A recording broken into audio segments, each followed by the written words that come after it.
we'll go ahead and start. You've met me before. I'm coming back, and my identity is Henry. And we've just seen a remarkable production, staged reading of a very little known O'Neill play. And so, if you're too tired, that's okay. But I'll ask some questions, and I think we should start off with the director introducing himself and the cast.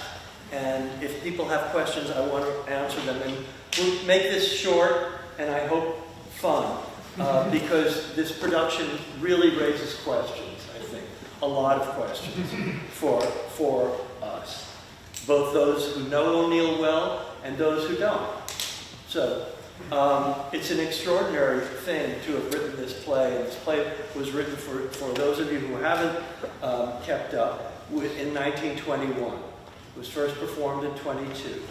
And so I have a list of questions that I may be useful to ask. But first, let's introduce Eric. Will you please, Eric is the director.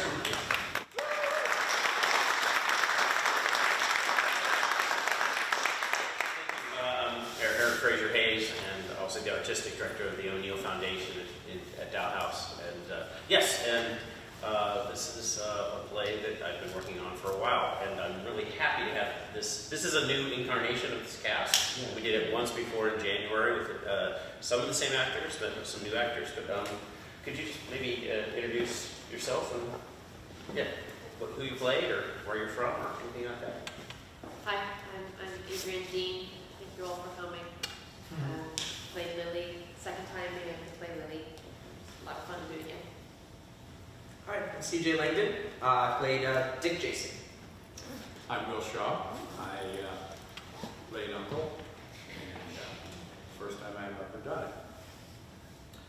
My name is John Tessmer, and I play Curtis. I'm from San Diego, but I've had the pleasure of going up to the East Bay area and working with Eric many times and some of my fellow Californian actors, and I'm also thrilled to have met some wonderful St. Louis actors here that we were privileged to work with in this production. Craig Eychner, I play Bigelow, and just thank you, St. Louis and the school for taking very good care of us. And the O'Neill Foundation has been very wonderful. I'm Cynthia, Lagodzinski, and I live out in Livermore, California, not too far from the Dow House, like 20, 30 miles.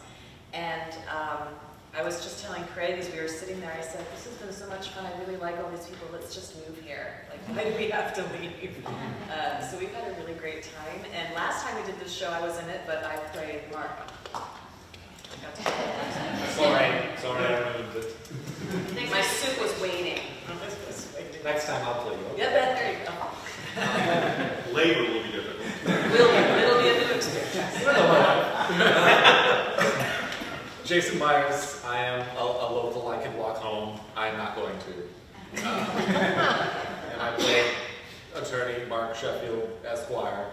And this is the first O'Neill I've done, and the first time I've done this whole shebang. But what a cool space, so thanks for coming. My name is Ben Ritchie. I play Jayson Sr. And that's my name too. Whenever he goes out. I also am a local actor, and sometimes on my drive to work I see him running, so I can attest that he could get there on foot if he wanted to. You don't work near here. Why do you come? I'm Roger. I'm also local, and I play John Jr. Boy. I think one thing to start with, and this is in the nature of congratulations, is that the cast, I think you'll agree, was seamless. You couldn't tell from watching this who had done this play many times previously and who were the new people. So that's a great tribute to both the new people and the older people for welcoming you and integrating you. So that's no small feat. So let's begin with you, Eric, if you don't mind. Tell us a little bit about the genesis of the project, why this play, and perhaps it also connects with Beth, what the changes, dramaturgical, structural, stylistic, that you made with the script. Yeah, Beth Weinstruck, who, unfortunately wasn't able to join us physically, but I understand he was able to Zoom earlier today. Yeah. In recent years has gotten into the habit of saying, Eric, I dare you to do this play. And this was the latest one that she put it in my ear and just said, can you try to take it on? And I have to say, I for years had no interest in this play in particular. And this time around, when I read it, I was struck by, I've been to New London for the first time last year, and I really got a sense of the O'Neills, the O'Neill family, despite the money that James O'Neill had, the way that they could have been ostracized from the community and not accepted, kind of like they were the Irish and they never were going to fit into the good Yankee, people who had been there. I also was very struck by Martha and the way that character advocates for herself. I think she advocates for herself really beautifully. But I would just say one thing stylistically. You might have noticed I had certain rules about the family. I was really interested in seeing them function as a single organism as often as possible. So they have their moments, but I always wanted them to pull back into almost like a battle formation, because that strength in numbers kind of thing. And that's where some of the choral ideas came in. The script does not have lines spoken in unison, but I felt like, well, you know what? These people think the same, and at certain moments, I felt like I'll say one other thing that. I've worked on a lot of O'Neill plays, and I know that sometimes people think that they're the realistic O'Neill plays and the expressionistic O'Neill plays, and to me, they're all just psychological O'Neill plays, and so I'm willing to borrow any strategy that somehow emphasizes. So I was really struck by moments in which one person might be ganged up on by the family, and I thought, okay, those could be sort of telescoped as one voice, in which Curtis in the second half, or Martha for a little bit at the first, can't really tell where their voice comes from because it just permeates everything because the family kind of speaks as one. Now that we've begun with that subject of this kind of innovation, directorial innovation, to create a chorus of the family, Eric, could you tell us just some of the other changes? Because I don't think people are, in general, are familiar with this script. I wasn't. So could you just tell us some of the, there's quite a bit of switching. There are more roles in this play. The names are referenced, Emily and Esther and some other family members. I really want to reinforce that or build on the idea of patriarchy, and this not only the family, but a group of men kind of sitting in judgment, in particular of one particular woman, who's sort of the outsider from Nevada out to the west and less than us territory. So I was really interested in that. I also thought it was interesting to hear a male actor say something like, "Oh, when I had mine," because I just felt like, that's a line written for a woman in the play, but I just thought, okay, let's make it interesting. Let's make it not clear that they sort of possess both sides of it or all sides of this experience. I'll also say, if you talk about a baby, like I want to give a baby to someone, you should actually have the baby appear. It's kind of like Chekhov on the gun, I guess. But so it's not in the script that the baby actually come out. But I thought, well, God, use the baby. It's going to make it so much more impactful if you actually have a baby to show for that. And then I'd also just say I thought it was interesting that the one figure that breaks away, Will's role is described as Great Aunt Davidson. And I just thought, Uncle Edward, I just thought it was interesting to see this male character break from the patriarchal structure and just be really maternal, paternal, whatever you want to call it, and that juxtaposition, that counterpoint with the rest of the family. I thought that was an interesting thing. The song at the end isn't in the play either, so that's another addition. Great. Okay, I think let's open it to a couple of questions, because I don't want us to monopolize them, and maybe, yes. Yeah, it's great to hear a new O'Neill-like comedy, because he specialises in comedies like this, doesn't he? Since it's over 100 years ago, what was the reaction when it was first produced? Do you know that?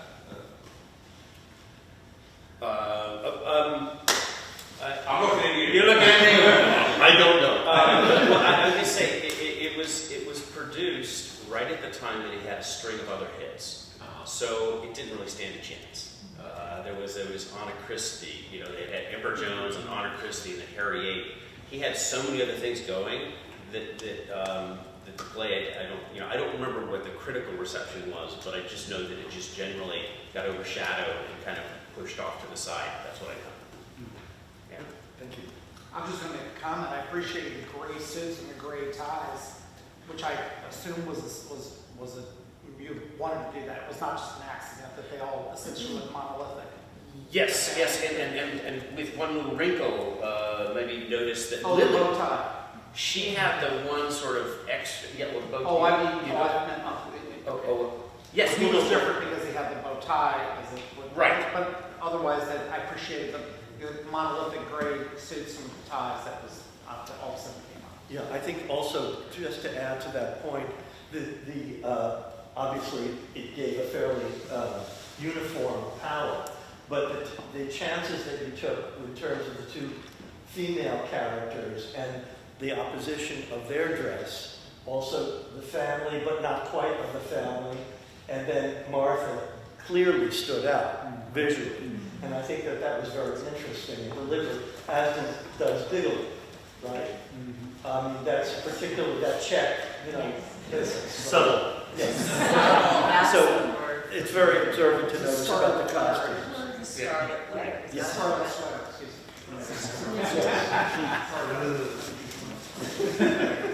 I love the Greek chorus. I love that. And especially as you took that expressionistic bent, that was so great. And I hadn't quite remembered the gender bending in terms of the uncle taking the baby. And it was like really interesting and somewhat jarring. And I was thinking of the ending of The Web when the cop rushes in and he takes up the baby and the baby wails and he says, "I'm your mama now." And it's like that one sort of moment, I think, where it takes us maybe a bit out of like this realistic moment. But then given the patriarchal chorus, which I think sets up almost like the Manon family chorus, you know, later in Morning Becomes Electra, then I think the two women, this is a play that has like new women, capital N and W, and Lily's character for me is just like, you know, Nora or something, you know, after she walks out and some years later. And then, you know, your Martha's, you know, monologue as well, just advocating for themselves, you know, I think is so fresh and new. And I just wondered if any of the actors wanted to respond to any of those.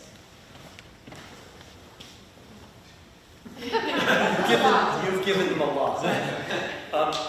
If not, I do have a nice segue for that, and which is, I think, to ask the audience, because that may induce some of the answers to what you're asking. What is this play about?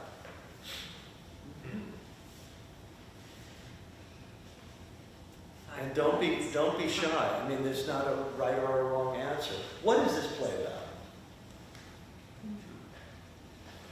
Strong women. Identity.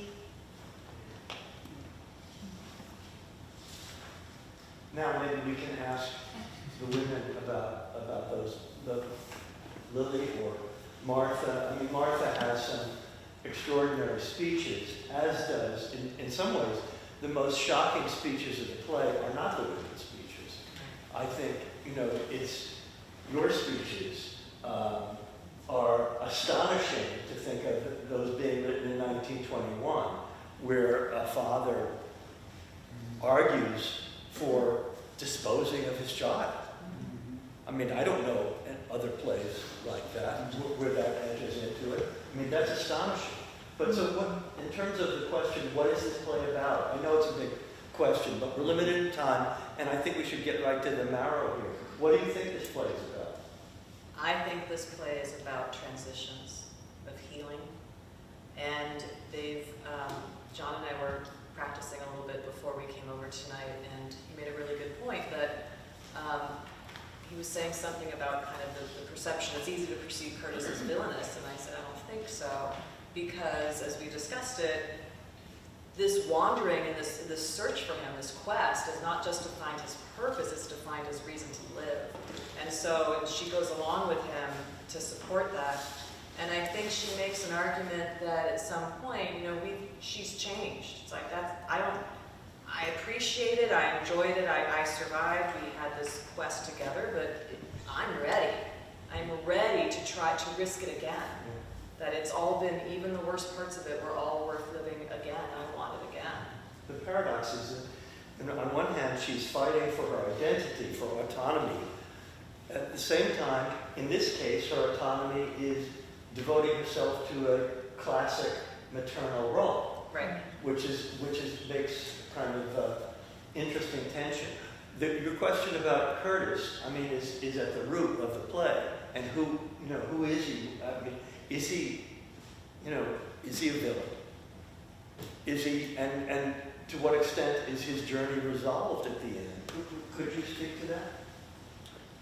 Well, he's trying to be resolved at the end, but who knows whether he's going to really be able to do his work the way he envisioned it and the way he's done it before. I don't know whether he's going to really be able to be gone for 5 years.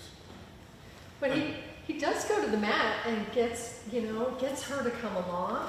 And then he also says, okay, how about both of them can come along? So he's trying to make, until she dies, that is.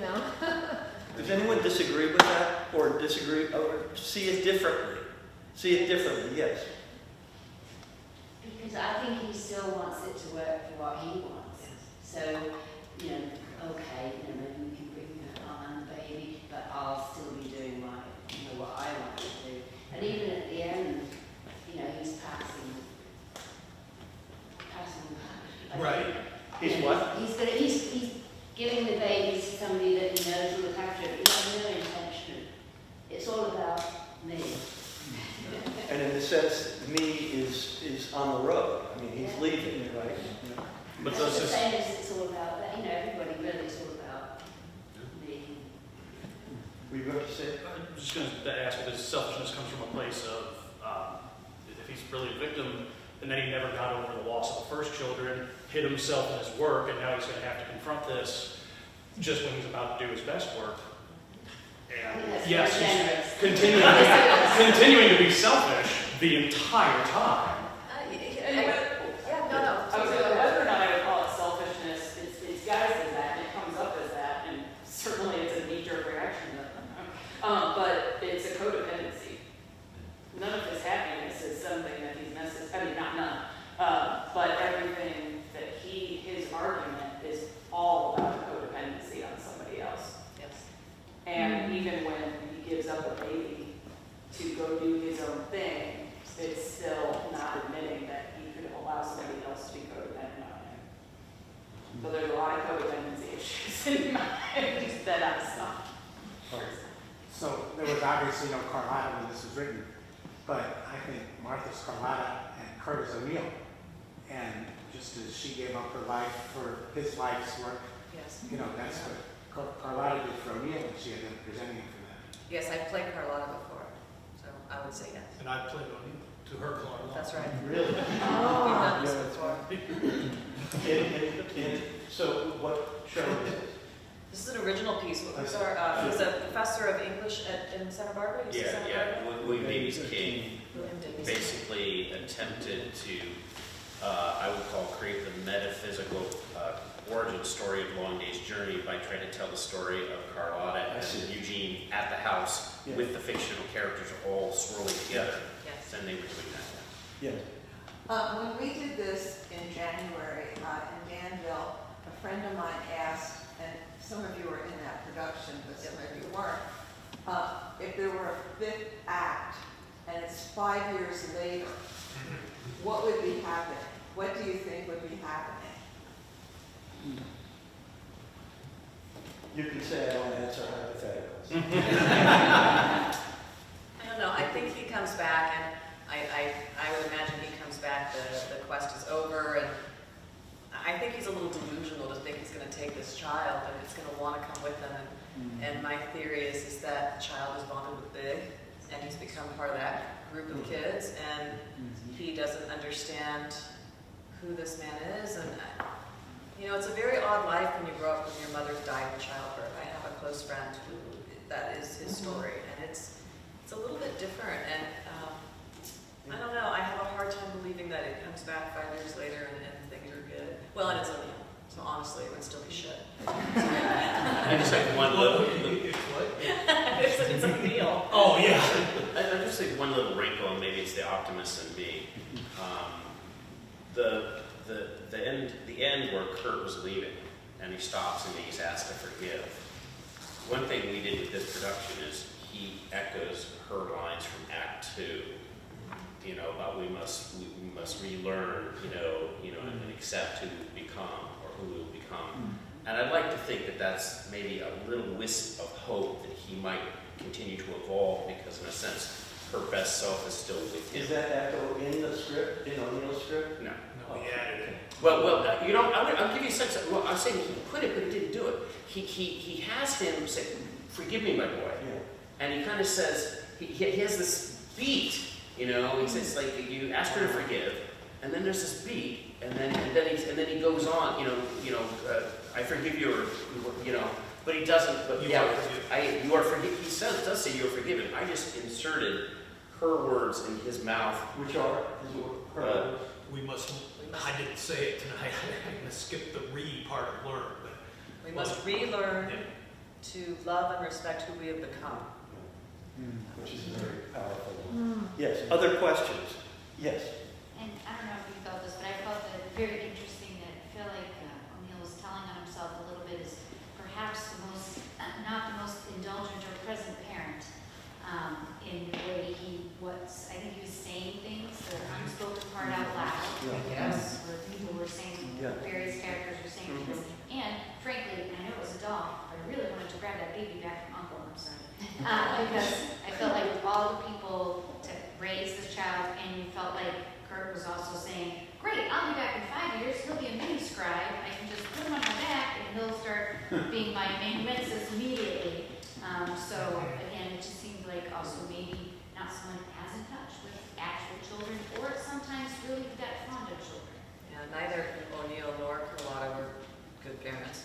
And Katie and I were talking about how it sheds an interesting light on Una and her marriage of Charlie Chaplin, the father figure. So, yeah, it's kind of weird when you think about the reflections that must have come through. I wonder, just a couple of sort of stylistic questions about the playwriting, because this is O'Neill, even though he had several successes as a young playwright. Just things that occurred to me is, one, is it believable that this couple has lost 2 children? Did you find that believable? Sure, whatever. The timeline seems. Yeah, the timeline's a little. Aside from the timeline, I mean, is it in their DNA as characters? I wonder about that. And also the question that I would ask is this a play about societal poison, or is it a play about male-female relations? I mean, not that it can't be both, but in some ways those two things kind of hit against one another. And I wonder to what extent that it's a sort of coalescence, or is it a kind of jaggedness? Well, I think societal poison does limit what male and female relationships are supposed to be. And so the society is trying to force them into these roles, which they've not been playing because they're gallivanting about and she's being his secretary, and it's just all so torrid. And I just think that those two themes do go together in that way. And isn't Lily the flashpoint for that? Sorry? Isn't Lily the flashpoint for that in the play, for both? To me. I think Bigelow is the flash. I was going to say, I think it's Bigelow and Lily. But Lily really, I mean, some of the things that she says. What do you think, since Lily has come up, can you speak to your character? What do you think her purpose in the play? Purpose as a character or purpose as a life? No, it's a character. Character in the play. Yeah, I think O'Neill's really good at kind of throwing in subtly characters that if you blink, you miss that they're subverting what we might assume is happening at his time.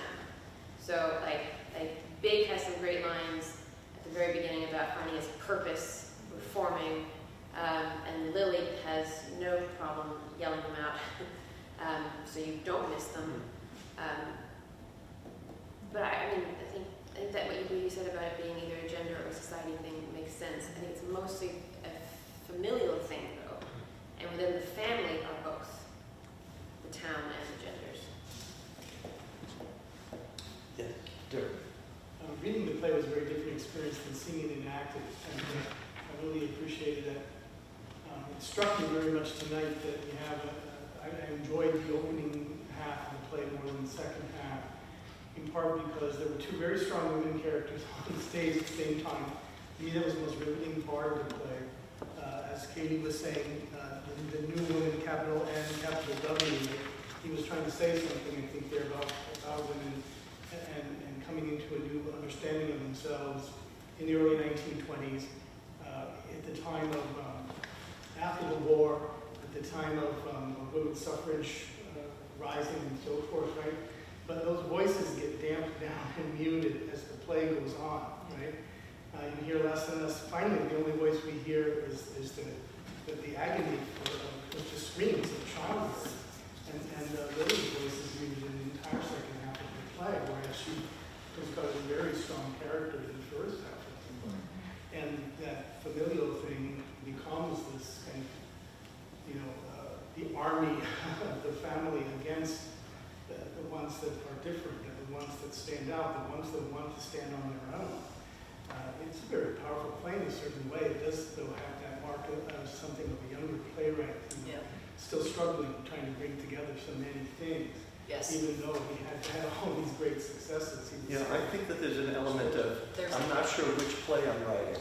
Yeah, I very much feel, my bachelor's is in acting and playwriting, and so when I read this play, I can hear my playwriting professor telling me in my head, you need to cut, this is too much, this is saying the same thing over and over. There's a gap where Lily mentions things that she actually is never told.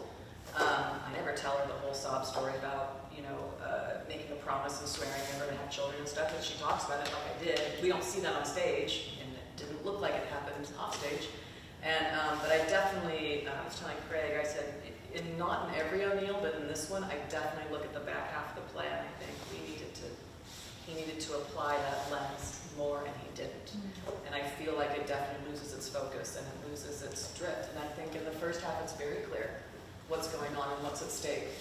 In the second half, it's different. And it might be that we don't have the women on stage. We lose those women, and so maybe we lose some of the dichotomy between them by not having them there, and it changes how it feels. I don't know, because I was telling Eric, I'm like, I'd really like to see us do this again with everybody and see what's different. Like, does he redeem himself by having the balance back on stage with the women? Like, I don't know. That cynicism coming out, because you set it up with challenging tradition, and then tradition fights back. Fight back, yeah. Did you force it? Did you?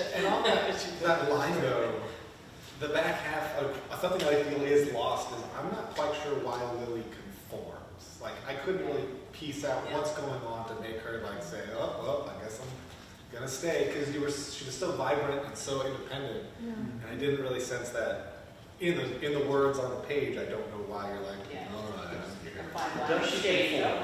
I wonder. When we play it, she does, but I don't know if that's. Do you think so? I think I had to choose that I do. The why is the question. Well, I think we're out of time. Thank you very, very much. And again, thank Eric and